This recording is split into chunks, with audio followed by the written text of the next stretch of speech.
How donating plasma works. For 1 year, I worked at a blood plasma center. My job was as a member of the medical staff who reviewed donor questionnaires, performed routine physical examinations, and completed donor consent paperwork. In this video, I'll explain in full how the process works for a new donor. First, a potential donor enters the facility and stops at the front desk. Here, they must provide a valid government ID, such as driver's license, passport, or state ID card. Proof of a valid Social Security number, such as an original Social Security card or government tax document with the full Social Security number. And, depending on the center, recent proof of address may also be required. Some centers may have access to a program known as Watchdog Consumer Identification, which can search for and find matches on valid Social Security numbers if a person has lost their Social Security card. An employee will sign the potential donor in and provide them with a binder of mandatory reading material. This packet of material will vary by center, but generally will be between 10 to 20 pages long, and contain basic information on topics such as the plasma donation process, privacy and confidentiality, lists of prohibited medications that could make donated plasma dangerous to use, lists of medical conditions and diseases that could make it unsafe to donate plasma or for the center to use the donated plasma, disease testing policies, potential side effects and risks, and donor rights such as the right to ask questions. Once the donor has read the materials, they will usually then be seated in an area and instructed to watch an instructional video. This video can range from 8 to 15 minutes long and will usually visually narrate topics previously discussed during the reading material. This video, alongside the reading materials, are required by federal law to be provided to the donors prior to proceeding with the process. After completing the video, the next available employee will take the donor to an electronic registration area. Here, the donor will be asked to provide the same documentation given during the initial sign-in. The employee will then review and enter the donor's information into the computer, creating a donor profile. The donor's profile will include information such as full legal name, legal gender, date of birth, address, and Social Security number. The employee will also measure and record the donor's height and take a current passport-style photograph that will be displayed with the donor's profile. The donor will be assigned a unique ID number, but this is generally only for staff reference. Some donors may ask for a fingerprint scan. If so, the donor will have to sign a form known as the biometric consent form, giving the center permission to use their fingerprint. After completing electronic registration, the donor will be asked to self-complete an electronic pre-donation questionnaire. This questionnaire is between 48 to 52 questions long and contains a variety of important questions regarding the donor's health status. Responses to this questionnaire will be used as part of the determination as to if the donor is allowed to donate. Some example questions are if the person has used intravenous drugs in the last 4 months, if a person has had male-on-male sexual contact in the last 4 months, if a person has a serious, chronic, or relapsing medical condition, if a person has ever had HIV or hepatitis. At my center, the questionnaire could be done 2 ways. The first was for the donor to download a proprietary app to their smartphone, create an account, and then complete the questionnaire on their phone. Once completed, the donor will receive a QR code to give to staff. The other option was to use a self-service kiosk found in the main lobby. This kiosk was notoriously slower, as unlike the phone app, it was required to read each question out loud, in full, before allowing the donor to select any answers. In either case, after completing the questionnaire, the donor will proceed in the process. If any responses are abnormal, they will first need to be addressed and either cleared or deferred with a member of the medical staff. Otherwise, they will enter into a queue for a process known as medical screening. During screening, a donor will be seated in a semi-private booth, across from an employee. Here, the staff member will instruct the donor in collecting information and then enter it into the computer system. The donor is weighed, then their arms are inspected for any unusual wounds or needle marks. Then, their finger will be pricked and a small vial of blood will be collected. The vial is placed in a centrifuge and separated into blood and plasma. While this occurs, their blood pressure will be taken and their oral temperature will be recorded. Once the vial is centrifuged, the total hematocrit, or percentage of red blood cells in the serum, is recorded. Then, a droplet of plasma is measured using a refractometer for its estimated total protein concentration. Each of these measurements is observed by the computer system.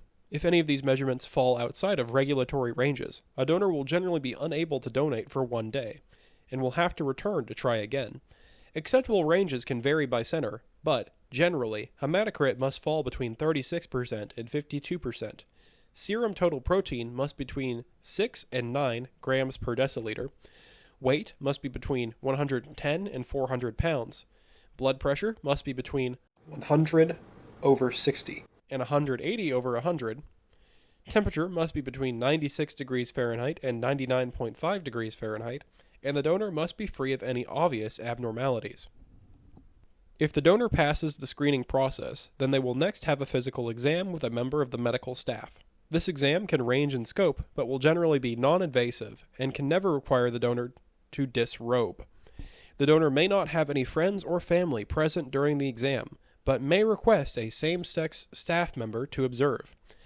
At our center, the exam consisted of a pupillary reaction to light check, looking for equal dilation and constriction in reaction to light, observation or palpation of the head, scalp, and cervical lymph nodes, observation of the arms and hands for any abnormalities, auscultation of the donor's breathing and heart rhythm with a stethoscope on bare skin, and examination of the lower extremities. The medical staff member will generally also ask a variety of questions as they perform the examination.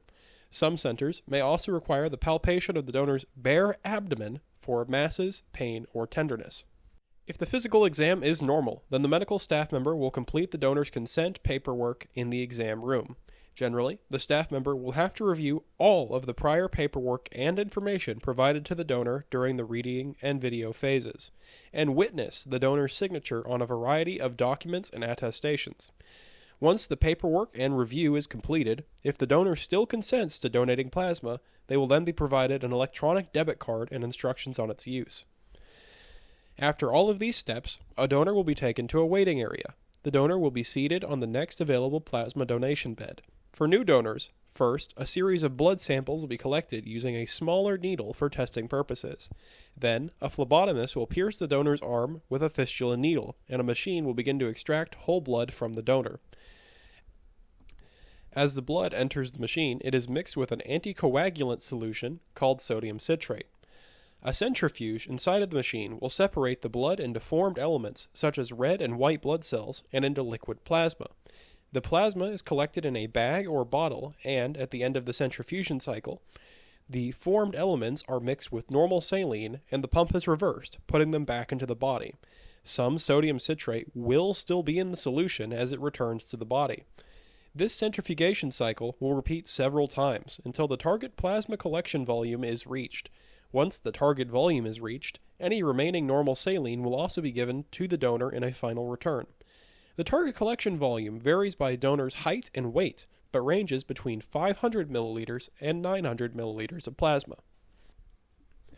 The donor will then be disconnected from the machine by a donor floor technician, and their arm will be wrapped in a bandage. The donor will then be finished with the process. No further checks, monitoring, or nourishment is offered to the donor. After a time ranging between 15 minutes to 2 hours, a debit payment will be deposited onto the donor's card. Payments vary by center location.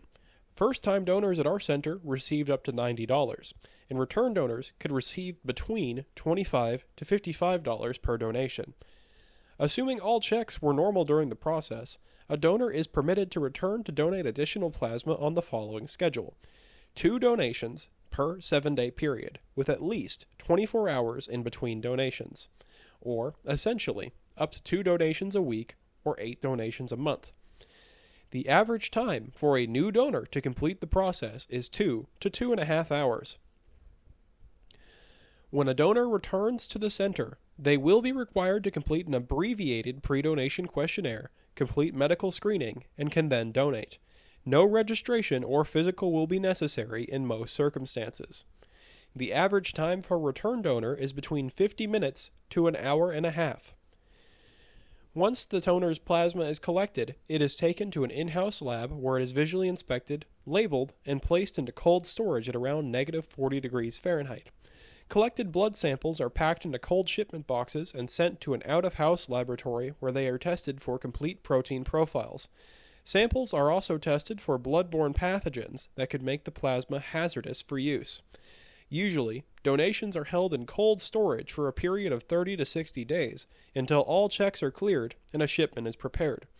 Plasma is then loaded onto cold storage trucks and taken to central warehouse facilities, where it is then further transferred, usually by cargo ship, to manufacturing and processing facilities globally.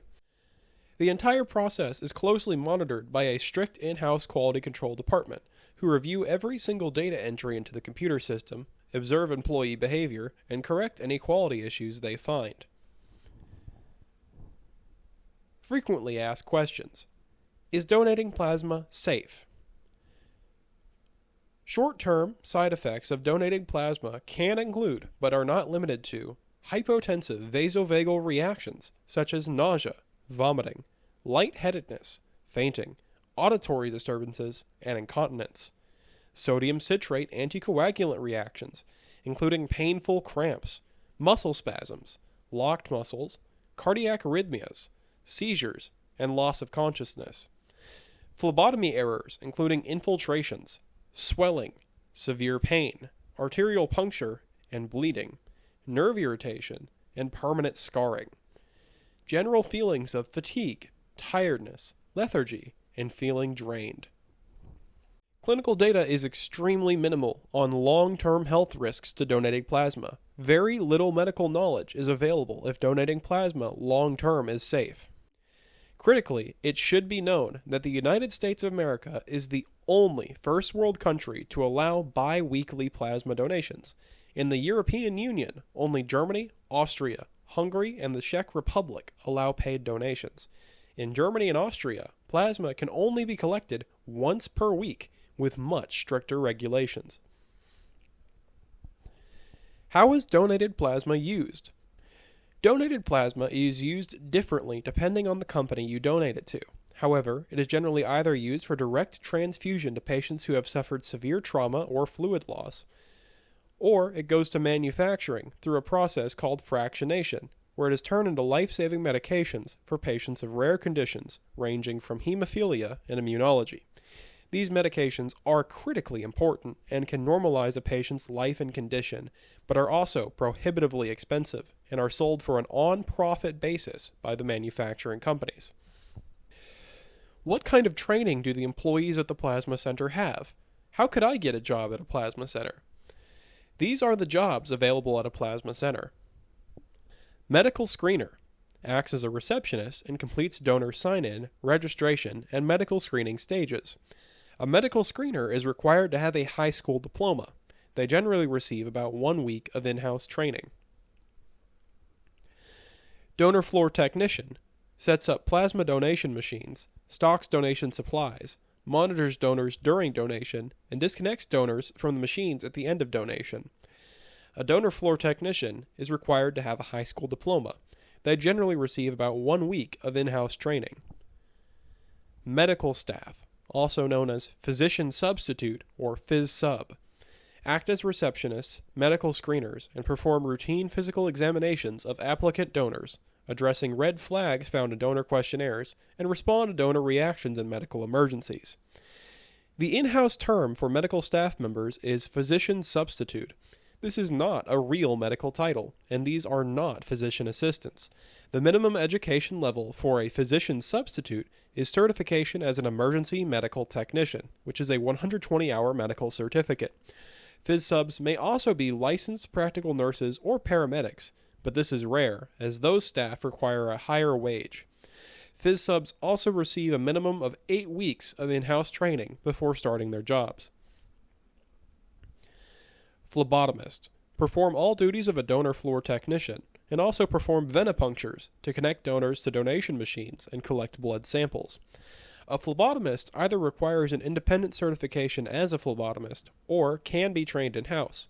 If a person already possesses certification, training usually lasts 2 to 3 weeks. If a person needs to be certified, training can last up to 2 months.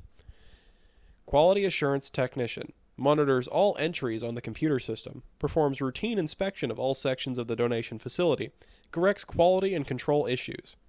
A quality assurance technician generally requires an associate's degree and receives extensive in-house training that can last for months. A quality assurance technician may also be promoted to a supervisor position within the quality department depending on experience. Assistant managers and the center director perform leadership, management, accounting, and human resource roles. These positions require either several years of experience in the plasma industry or relevant bachelor's degrees. How does a center respond if there is a medical emergency? What if I have a serious reaction? If a staff member observes a donor having a reaction, depending on the severity of the reaction, they will summon the medical staff to attend to the donor. The medical staff will evaluate the condition of the donor and take basic vital signs such as pulse and blood pressure.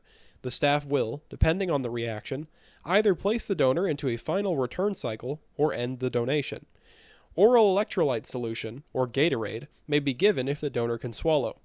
The medical staff cannot administer medication, cannot perform any medical procedures, and cannot render any assistance other than basic CPR if the donor suffers cardiac or respiratory arrest. If the staff cannot resolve the reaction, they will contact 911, and an ambulance will have to respond to the donor's emergency. This concludes my in-depth analysis of the inner workings of a plasma center. Obviously, individual elements of this could vary, as I am working from memory here, and I no longer have access to the current standard operating procedures that dictate the process. But this should be very close to accurate and serve as a good general reference guide. Please let me know if you have any questions in the comments.